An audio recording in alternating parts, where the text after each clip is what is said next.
अस्सलाम वालेकुम। बोल न्यूज़ में खुशामदीद। मैं हूं गौहर इशरत और मैं हूं सहर फातिमा। हेडलाइंस आप जान चुके हैं। बुलेटिन का बाकायदा आगाज करेंगे और आगाज में आपको बताएं कि जमहूरियत की जानिब एक और संगे मील। कौमी असम्बली में 9 मुंतखब अरकान ने हल्फ उठा लिया है। राजा परवेज अशरफ ने हल्फ लिया। इजलास में असम्बली के नए स्पीकर और डिप्टी स्पीकर का चुनाव भी होगा। आपको बताएं कि जमहूरियत की जानिब एक और संगे मील। कौमी असम्बली में 9 मुंतखब अरकान ने हलफ उठा लिया। राजा परवेज अशरफ ने हलफ लिया, जबकि इजलास में असम्बली के नए स्पीकर और डिप्टी स्पीकर का चुनाव होगा। जी इस वक्त आपको बताएं कि जमहूरियत की जानिब एक और संगे मील है। कौमी असम्बली में 9 मुंतखब अरकान ने हलफ उठा लिया। अवामी हुकूमत का क़याम करीब तर। कौमी असम्बली में 9 मुंतखब अरकान ने हल्फ उठा लिया। मैं राजा परवेज अशरफ सदके दिल से हल्फ उठाता हूँ। अवामी नुमाइंदे एक एक करके ऐवान में दाखिल होते रहे और पार्टियों के नारे गूंजते रहे। नवाज शरीफ की एंट्री पर शेर आया के नारे लगे। बिलावल भुट्टो को देखकर जीए भुट्टो के नारे लगे। सुन्नी इत्तेहाद कौंसिल के अरकान भी ऐवान में एहतजाजी नारे लगाते रहे। वज़ीर आज़म के इंतखाब के लिए कागजात नामजदगी 3 मार्च को जमा होंगे। 4 मार्च को वज़ीर आज़म का अपने ओहदे का हल्फ लेने का इम्कान है। शहबाज शरीफ का तहरीक इंसाफ की जानिब से IMF को खत लिखने पर इजहार मज़म्मत। पार्लियामेंट हाउस पहुंचने पर शहबाज शरीफ ने कहा कि IMF प्रोग्राम को सबूताज करने के लिए खत लिखा गया। सैफर के बाद IMF को खत से साबित होता है ये चाहते हैं खुदा न खास्ता पाकिस्तान बर्बाद हो जाए। आज मैंने बड़ा समझा कि IMF का जो उसको लिखा है इमरान खान ने कि पाकिस्तान के फंड्स हैं जो उनसे नया प्रोग्राम करने जा रहे हैं उसको ना किया जाए, उनका इलेक्शन का ऑडिट करवाए। साइफर के बाद एक और मुल्क दुश्मनी का सबूत है। इसके बाद किसी को कोई शक नहीं रहना चाहिए। आज ये चाहते हैं खुदा न खास्ता पाकिस्तान मुकम्मल तबाही का शिकार हो गया। मैं समझता हूँ कि इंतहाई अफसोसनाक उनका दाम है, जिसकी जितनी भी मजम्मत की गई दाम है। कोई पाकिस्तानी चाहे उसके वैसे भी सियासी खिलाफ कभी वो मुल्क के लिए दुआ नहीं करता। IMF को खत वही लिख सकते हैं, यही उनका वतीरा है। नवाज शरीफ की पार्लियामेंट हाउस आमद पर गुफ्तगू। कहा कोई और पार्टी, कोई और शख्स या कोई और फर्द ऐसा खत नहीं लिख सकता। इसका नतीजा खुद ही अखज़ कर लें। IMF को खत के बारे में क्या कहेंगे? इस तरह के खत वही लिख सकते हैं, ये उनका वतीरा है और कोई पार्टी, कोई शख्स, कोई फर्द ऐसा खत नहीं लिख सकता। सर ये मुल्क दुश्मनी के मुतरादिफ नहीं है, आप क्या समझते हैं? थैंक यू, प्लीज खुद ही अखज़ कर लें प्लीज थोड़ा। 5th जनरेशन वाली धांधली हुई है। पार्लियामान में सिर्फ वो लोग जाएं जो लोगों के मैंडेट पर आए हैं। बैरिस्टर गौहर खान की पार्लियामान आमद पर गुफ्तगू। कहा कि असल मकसद पार्लियामान को सबूताज करना था, मजबूत करना है। उमर अयूब ने कहा कि तरजीह होगी अपने लीडर को जेल से ऐवान में लाएं। अपोजिशन लीडर लाने का फैसला नहीं हुआ, हमारा मैंडेट चोरी हुआ, एहतजाज करेंगे। इलेक्शन कमीशन डंडी मार रहा है, चीफ इलेक्शन कमिश्नर को मुस्ताफी होना चाहिए। चाहते हैं IMF से कर्ज सही कामों में इस्तेमाल हो। लतीफ़ खोसा ने कहा कि 9 फरवरी को फॉर्म 47 वालों को असम्बली से बाहर निकालेंगे। दो राय इसमें बिल्कुल धांधली हुई है और इस मरतबा तरीक़ेकार जो अडॉप्ट किया गया था वो ये था कि बाद में जब सारा कुछ पीसफुली हुआ और फॉर्म बने और प्रिजाइडिंग अफसरान ने रिजल्ट तैयार किया, उस रिजल्ट को फार्म करके उससे प्रोविजनल रिजल्ट नहीं तैयार किया गया, तो ये एक नए किस्म का एक 5th जनरेशन रिगिंग हुई है। इसलिए नहीं होनी चाहिए। देखो असल मकसद ये है कि ये पार्लियामान मजबूत हो और यही मकसद होता है जमहूरियत का। इसके पार्लियामान के अंदर सिर्फ वो लोग जाएं जो अपने आप को अवामी नुमाइंदा कह सकता है। किसी का मैंडेट चोरी करके सीवान में एंटर होना ये जमहूरियत के रूह के मुनाफिक। यहाँ पे सबसे पहली चीज हमारी तरजीह होगी अपने वजीर आजम इमरान खान साहब को, यहाँ पे मखदूम शाह महमूद कुरैशी साहब को, चौधरी परवेज इलाही साहब को, खवातीन हमारी जो इस वक्त पाबंद सलासल हैं और हमारे मर्द लीडर्स और हमारे साथी सरों के ताज वर्कर्स हमारे जो पाबंद सलासल हैं, उनकी बाजियाबी के लिए हम लोग पूरी कोशिश करके उनको यहाँ पे लाएंगे। 9 फरवरी वालों को एमकेएम गवर्नरशिप और वजारतों के लिए नहीं आई है, ओहदों का फैसला हो गया, कोई ओहदा नहीं मांगा। खालिद मकबूल सिद्दीकी कहते हैं इससे ज्यादा सीटों की तवक्को कर रहे थे, हकीकी मैंडेट लेकर आए हैं, एतराज और एहतजाज के लिए ठीक रास्ता इख्तियार करेंगे। अवाम के लिए इख्तियार मांगा है, इसका फैसला होना बाकी है। मुस्तफा कमाल ने कहा कि ओहदों की कोई डिमांड नहीं रखी, अवाम के मसाइल के हल के लिए असम्बली में भेजा गया है। हम इस दफा के लिए नहीं आई है, हम जिम्मेदारी लेके आए हैं पाकिस्तान की 23 करोड़ आवाम के लिए कि उनको उनका हक दिलाने के लिए, जमहूरियत के सम्राट उनकी दहलीज तक पहुंचाने के लिए हम एक नुस्खा कीमिया लेके आए हैं और 5 साल तक उसी पे लड़ेंगे। हमें इससे ज़्यादा सीटें मिलना थी। इस वक्त आपको बताएं कि कहा गया कि हमें इससे ज़्यादा सीटें मिलना थी, हम अपना हक मांग रहे हैं। इस वक्त की बराह रास्त मनाज़िर कौमी असम्बली का इफ्तिताही इजलास और मनाज़िर इस वक्त वाज़ेह तौर पर देखे जा सकते हैं। मापारा हमारे साथ मौजूद है। मापारा, आगाह कीजिएगा। जी बिल्कुल, आज पाकिस्तान की तारीख का एक बड़ा दिन है और इस वक्त मैं कौमी असम्बली के बाहर मौजूद हूँ, जहाँ पार्लियामेंट हाउस के बाहर सिक्योरिटी के बड़े अच्छे इंतजाम किए गए हैं और जो 9 मुंतखब अरकान हैं उन्होंने हल्फ बर्दारी का जो सिलसिला है वो जारी है, हल्फ उठा लिया है। यहाँ पे सिक्योरिटी के इंतजाम बड़े ज़बरदस्त किए गए हैं। जो 9 मुंतखब अरकान हैं उनके साथ जो उनके सपोर्टर्स आए थे वो काफ़ी शोर शराबा कर रहे थे, जिसकी वजह से सिक्योरिटी हादसात थे और उनको बाहर रोक दिया गया।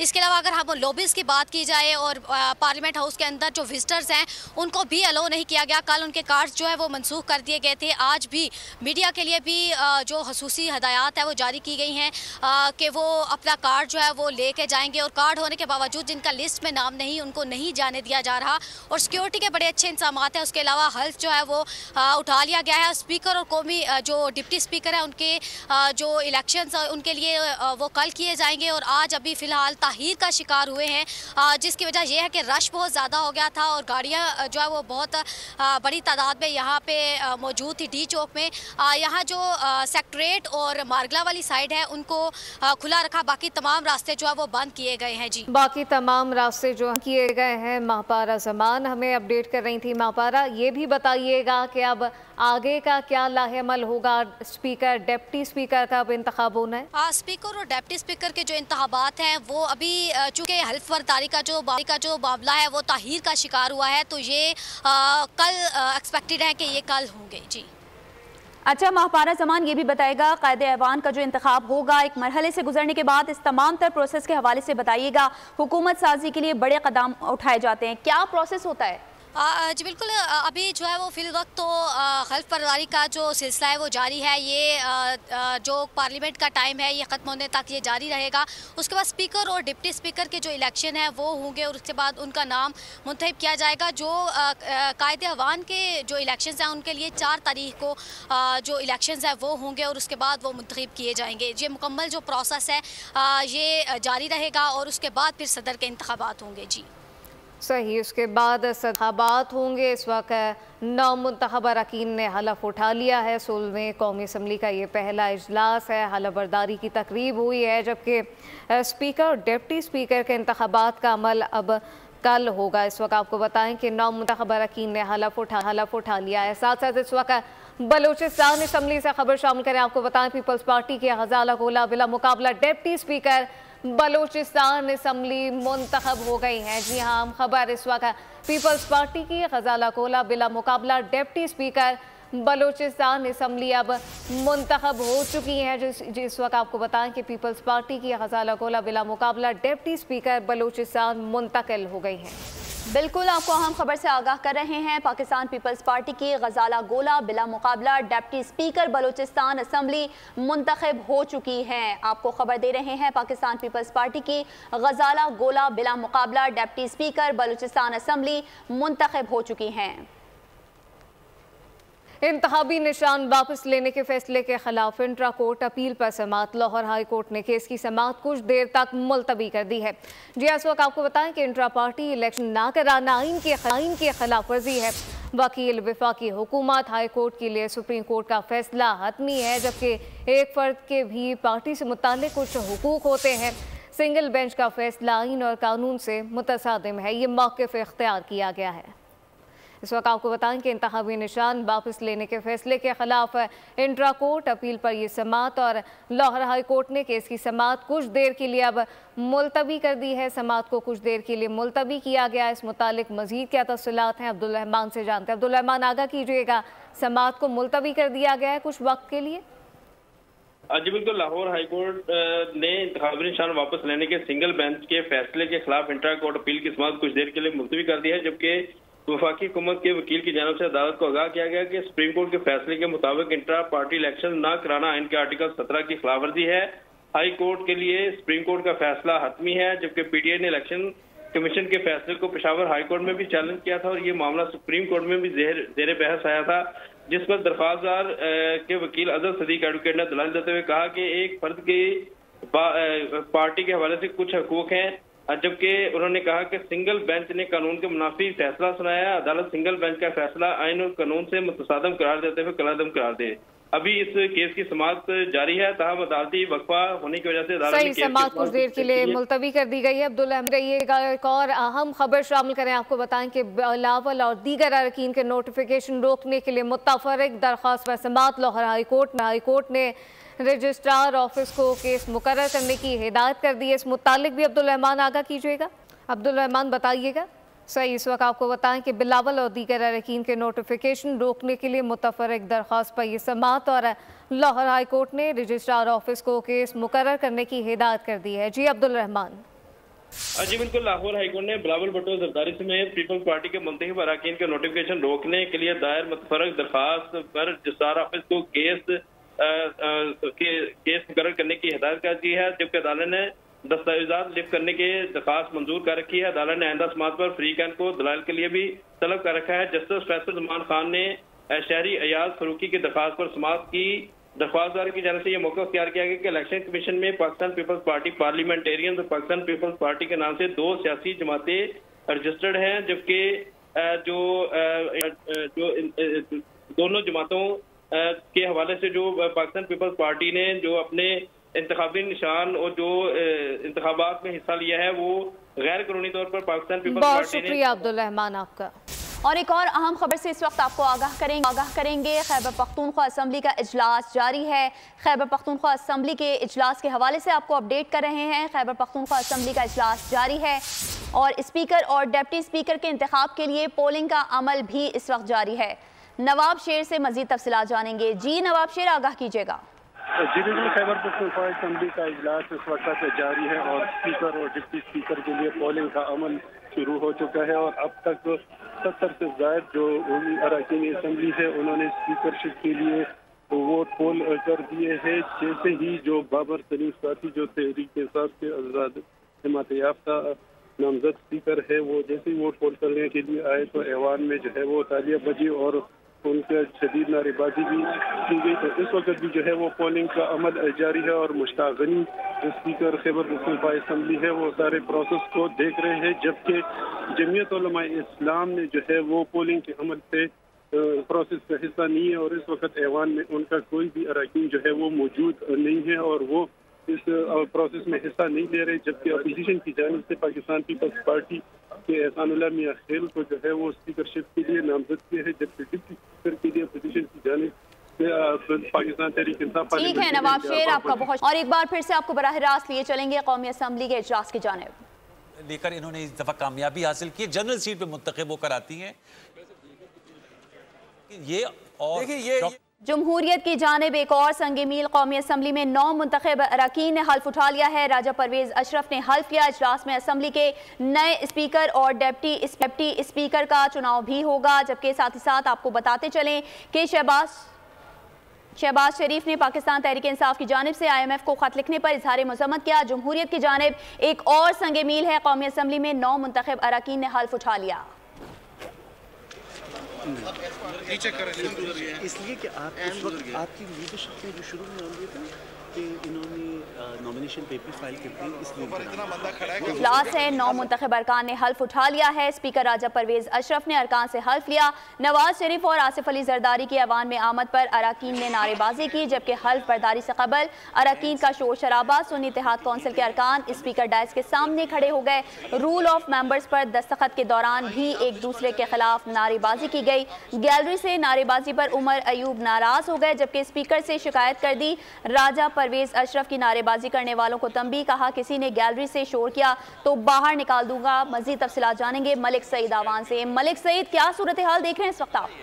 जी बिल्कुल, कौमी असम्बली का इफ्तिताई इजलास जो है वो शुरू हो चुका है और राजा परवेज अशरफ की ज़ेर सदारत इजलास है। इजलास के दौरान जो है हल्फ बर्दारी के बाद जो है रोल ऑफ मेंबर दस्तखत के दौरान नवाज शरीफ पर किसने जो है वो माफी का और इस तरह नारेबाजी भी हुई, शदीद नारेबाजी। आसिफ अली जरदारी जो है वो फिर ऐवान में आए और वहाँ चले गए और मियां नवाज शरीफ लीगी अरकान के जुम्मट में रजिस्टर हाजिरी पर लगाने के बाद जो है वो साइन करने के बाद बाहर निकल गए और नून लीग के अरकान का यही नारेबाजी लगाना था कि देखो देखो कौन आया, शेर आया, शेर आया। लीगी अरकान के नारे देखो देखो कौन आया।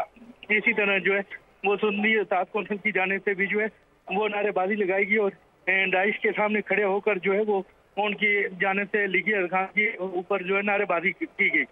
अच्छा मलिक सईद आवान, ये भी आगाह कीजिएगा, रूल ऑफ मेंबर्स पर दस्तखत किए जा रहे हैं, क्या तमाम अरकान ने दस्तखत कर दिए? नहीं जी, अभी दस्तखत करने का सिलसिला जारी है और अरकान जो है वो जाके रोल ऑफ मेंबर दस्तखत करे। जिन जिन बुलाया जा रहे हैं।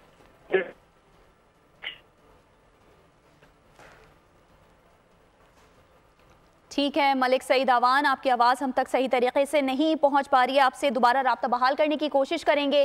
फिल वक्त के लिए शुक्रिया। और आपको बताते चलें कि 16वीं कौमी असम्बली का पहला इजलास है। 9 मुंतखब अरकान ने हल्फ उठा लिया है। स्पीकर राजा परवेज अशरफ ने अरकान से हल्फ लिया। नवाज शरीफ और आसिफ अली जरदारी की ऐवान में आमद पर अरकान ने नारेबाजी की, जबकि हल्फ बर्दारी से कबल अरकान का शोर शराबा। सुन्नी इत्तेहाद कौंसिल के अरकान स्पीकर डायस के सामने खड़े हो गए। रूल ऑफ मेंबर्स पर दस्तखत के दौरान भी एक दूसरे के खिलाफ नारेबाजी की गई। गैलरी से नारेबाजी पर उमर अयूब नाराज हो गए। स्पीकर से शिकायत कर दी। राजा परवेज अशरफ की नारेबाजी करने वाले को तंबी, जबकि कहा किसी ने अगर गैलरी से शोर किया तो बाहर निकाल दूंगा। कौमी असम्बली इजलास के मौके पर इस्लामाबाद में सिक्योरिटी के इंतहाई सख्त इंतजाम किए गए हैं। सिर्फ दावतनामे रखने वाले अफराद को ही ऐवान में दाखिले की इजाजत दी गई है। हर किस्म के एहतजाज पर मुकम्मल पाबंदी आयद की गई है, जबकि सदर मुमलिकत ने आइन शिकनी से बचने के लिए गुज़िश्ता शब इजलास की समरी पर दस्तखत किए थे। मजीद तफसीलात जानेंगे उमर हयात खान से। उमर, बताइएगा इस वक्त ताज़ा तरीन क्या सूरत हाल देख रहे हैं आप? जी बिल्कुल, इस वक्त कौमी असम्बली के अंदर जो है वो रूल ऑफ साइनिंग पर जो है वो दस्तखत करने का अमल जो है वो जारी है और हम ये देख रहे हैं कि कौमी असम्बली में अब तक अगर सूरत हाल को देखा जाए तो मियां नवाज शरीफ जो कि मुस्लिम लीग नून के कायद हैं, उन्होंने रूल ऑफ साइनिंग पर दस्तखत किए हलफ के बाद। इसके बाद पाकिस्तान पीपल्स पार्टी के जो शरीक चेयरमैन है आसिफ जरदारी और पीपल्स पार्टी के जो चेयरमैन है बिलावल जरदारी, उन्होंने भी रूल ऑफ साइनिंग पर दस्तखत किए हैं।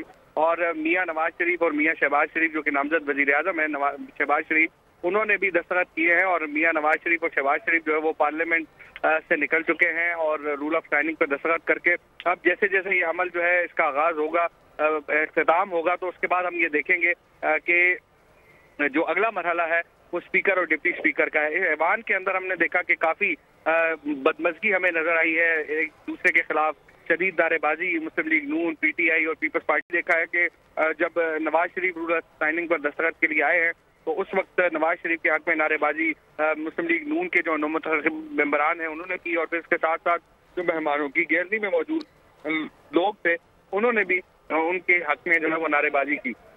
लेकिन दूसरी जानिब सुन्नी इत्तेहाद कौंसिल के जो नौमुंतखब अरकान थे उन्होंने जो है वो नवाज शरीफ और मुस्लिम लीग नून के खिलाफ भी नारेबाजी की। और जब Asif Ali Zardari rule of signing पर दस्तखत के लिए आए तो पीपल्स पार्टी के जो नौमुंतखब अरकान थे और फिर मेहमानों की गैलरी में भुट्टो जरदारी वो मौजूद थे, उनके साथ दीगर पीपीपी रहनुमा जो है वो मौजूद थे, तो उन्होंने पीपल्स पार्टी और जरदारी के हक में जो है वो नारेबाजी की। सही, हमारे साथ ही रहिएगा। इस वक्त आपको बताएं कि एक जानिब कौमी असम्बली का इजलास जारी है, जबकि वज़ीर आला पंजाब मरियम नवाज है रिंग रोड के दौरे पर मौजूद हैं। जी इस वक्त ये मनाजिर जहाँ पे वज़ीर आला पंजाब मरियम नवाज है रिंग रोड के दौरे पर यहाँ पर मौजूद हैं, जायजा लिया है डिफरेंट प्रोजेक्ट्स का। और इस वक्त वज़ीर आला पंजाब मरीम नवाज रिंग रोड के दौरे पर मौजूद है। इस वक्त आपको बताएं कि वज़ीर आला पंजाब मरीम नवाज इस वक्त रावलपिंडी रिंग रोड पर प्रोजेक्ट का दौरा करने के लिए यहाँ पर आई हैं। खुलूस से नीयत से पाकिस्तान का हामी और वफादार रहूंगा। कौमी असम्बली का इजलास जारी है, हलफ बर्दारी की तकरीब मुकम्मल हो चुकी है, जबकि दूसरी जानिब पंजाब मरीम नवाज रिंग रोड के दौरे पर मौजूद हैं। और अभी एक बार फिर से आपको बताएं कि कौमी असम्बली इजलास में स्पीकर और डिप्टी स्पीकर का इंतखाब। अयाज सादिक ने स्पीकर कौमी असम्बली के लिए कागजात जमा करा दिए हैं। पीपी के गुलाम मुस्तफ़ा ने डिप्टी स्पीकर के लिए कागजात जमा कराए हैं। सुन्नी इत्तेहाद कौंसिल की जानिब से मलिक आमिर डोगर स्पीकर के उम्मीदवार हैं, जबकि स्पीकर कौमी असम्बली के लिए मलिक आमिर डोगर के कागजात नामजदगी जमा हो गए हैं। डिप्टी स्पीकर के लिए जुनेद अकबर खान के कागजात नामजदगी जमा हो चुके हैं। इस वक्त आपको बताएं कि कौमी असम्बली में इजलास, स्पीकर और डिप्टी स्पीकर का इंतखाब, और अयाज सादिक ने स्पीकर कौमी असम्बली के लिए कागजात नामजदगी जमा करा दिए। पीपी के गुलाम मुस्तफ़ा ने डिप्टी स्पीकर के लिए कागजात नामजदगी जमा कराए हैं, जबकि सुन्नी इत्तेहाद कौंसिल की जानिब से मलिक आमिर डोगर स्पीकर के उम्मीदवार हैं। बिल्कुल, और स्पीकर कौमी असम्बली के लिए मलिक आमिर डोगर के कागजात नामजदगी जमा हो गए हैं। मजीद तफसीलात जानेंगे फहद चौधरी से। जी फहद, बताइए। जी देखिए, कौमी असम्बली में स्पीकर और डिप्टी स्पीकर के इंतखाबात के लिए कागजात नामजदगी जमा करवाने का सिलसिला जो है वो मुकम्मल हो गया है।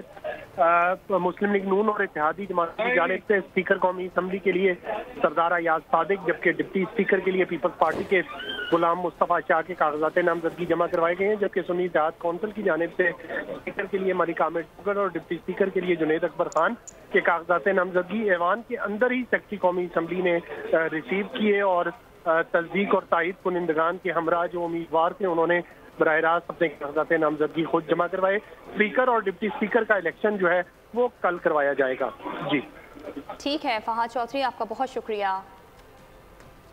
आगे बढ़ेंगे और अब कुछ मौसम की सूरत हाल की बात करें तो वजीर आला सिंध मुराद अली शाह ने सूबे में रेन इमरजेंसी नाफिज कर दी है। शहरियों को कल 2 बजे के बाद दफातर से घरों की जानिब रवाना करने का फैसला किया गया है। शहरी 2 बजे तक घरों के लिए रवाना हो जाएं। मेयर कराची की ये दरख्वास्त सामने आई है, जबकि शहरी गैर ज़रूरी नकलो हरकत से इज्तनाब करें, ये भी वाज़े कर दिया गया है। जबकि आपको बताएं कि बारिश की पेशगोई के बाद रेन इमरजेंसी नाफिज कर दी गई है। और अब ये जानिए, सिंध में आज से 2 मार्च तक तेज़ हवाओं और गरज चमक के साथ तेज़ बारिश की पेशगोई है। सूबे के बालाई अजला में भी बारिश का इम्कान है, जबकि कराची में भी कल से मूसलाधार बारिश की पेशगोई है। मुल्क के शुमाली इलाकों में बारिश और बर्फबारी के बायस लैंड स्लाइडिंग का भी खतरा है। सिंध वाले हो जाएं तैयार, बादल बरसेंगे धुआंधार। सूबे के बालाई अजला में 2 मार्च तक जारी रहेगी बरसात। मगरबी सिस्टम के तहत कल जामशोरो, हैदराबाद, मीरपुर खास, टंडो मोहम्मद खान में भी गरज चमक के साथ बादल बरस सकते हैं। ठट्टा, थरपारकर, बदीन, सांगड़, शहीद बेनजीराबाद और उमरकोट में भी मूसलाधार बारिश होगी। बारिश के बायस नदी नाले बिफरने का खदशा है। PDMA ने मुमकिना सैलाबी रेले के पेश नजर अलर्ट जारी कर दिया है। कराची में भी मूसलाधार बारिश की पेशगोई सिलसिला कल सुबह से शुरू होगा। 2 मार्च तक वक्फे से जारी रहेगा। बालाई इलाकों में भी बारिशें मुतवक्के। मरी, गलियात, खैबर पख्तूनख्वा, नारान, कागान में बर्फबारी। कल और हफ्ते को लैंड स्लाइडिंग के बायस सड़कें बंद होने का खदशा है। आंधी और तेज बारिश से कमजोर इंफ्रास्ट्रक्चर के नुकसान का अंदेशा है। गवादर समेत बलूचिस्तान के कई मुकामात पर तूफानी बारिशों ने तबाही मचा दी है। मौसमी सूरत हाल के सबब मामूलाते जिंदगी दरहम बरहम हो गए। घर और मरकजी शाहराहें भी पानी में डूब गईं। दूसरी जानिब महकमा मौसमियात 29 फरवरी से 3 मार्च तक मजीद बारिशों की पेशगोई कर रहा है। गवादर में तूफानी बारिशों के बाद अब भी मुख्तलिफ इलाके ज़ेरे आब आ गए हैं और वहाँ के मुकामी लोग इमदाद के मुंतज़िर हैं। और एक बार फिर आसमान पर सियाह बादल छाए। जानते अपने नुमाइंदे इस्माइल उमर से। जी इस्माइल, बताइए। इस वक्त मैं मौजूद हूँ ग्वादर के एक छोटे से इलाके में जो बिल्कुल ग्वादर पोर्ट के मुतसल है, उसके करीब है। इस वक्त मैं आप देख रहे हैं कि मैं एक छोटी सी जो कश्ती है इस पर बैठा हुआ हूँ और ये इलाका पूरा पानी में डूब चुका है। और यहाँ के जो इलाका मकीन है वो जो है यहाँ पर छोटी छोटी कश्तियों में बैठकर जाके अपने घरों में जो ज़रूरी अशिया होता है वो पहुँचाते हैं। इस वक्त जो है ग्वादर में स्याह बादल दोबारा छाए हुए हैं, इम्कान है कि दोबारा हो जाए, इसीलिए लोग बहुत अब तक परेशान हैं। यहाँ पर जो रेस्क्यू का अमल है वो अब भी इतनी तेज़ नहीं है, जिसकी वजह से लोग अभी भी लोगों के घर मुकम्मल पानियों में डूब चुके हैं। बहुत शुक्रिया आपका। गिलगित बल्तिस्तान में बारिश और बर्फबारी का नया सिलसिला शुरू हुआ है जो 3 मार्च तक वक्फे से जारी रहेगा। गिलगित बल्तिस्तान के मौसम की ताज़ा तरीन सूरत हाल जानने के लिए हमने रब्ता किया है बोल न्यूज़ के नुमाइंदे नदीम खान से। नदीम, बताइएगा कि गिलगित बल्तिस्तान का कैसा मौसम है इस वक्त?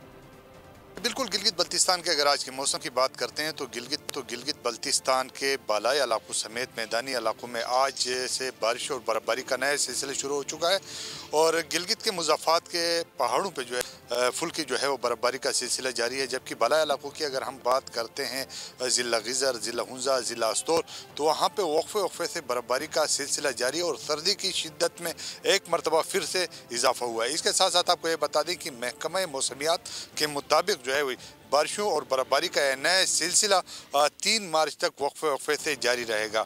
इसके साथ साथ ज़िली इंतज़ामिया की जानिब से हिदायत जारी की गई हैं कि बारिश और बर्फबारी के दौरान बालाई इलाकों की तरफ गैर ज़रूरी सफ़र से इज्तिनाब किया जाए क्योंकि लैंड स्लाइडिंग का खतरा मौजूद है। वहीं पे जो है बर्फबारी की वजह से फिसलन का ठीक है नदीम, आपका बहुत शुक्रिया। मारूफ IT कंपनी कॉन्फिस ने लाहौर में अपने पहले दफ्तर का शानदार इफ्तिताह कर दिया। टाउनशिप में कॉन्फिस का दफ्तर 40,000 मुरब्बा फीट के रकबे पर मुश्तमिल है। कंपनी ओहदेदारों ने इस अज़म का इआदा किया कि अपनी मेहनत और लगन से कॉन्फिस को तरक्की की बुलंदियों तक लेकर जाएंगे।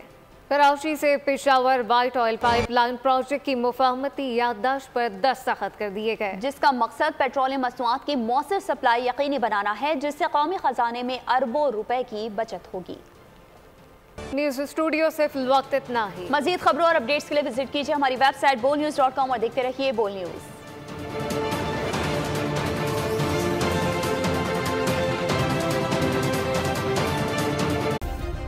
सब्सक्राइब करें और बेल दबाएं ताकि कोई खबर रह न जाए।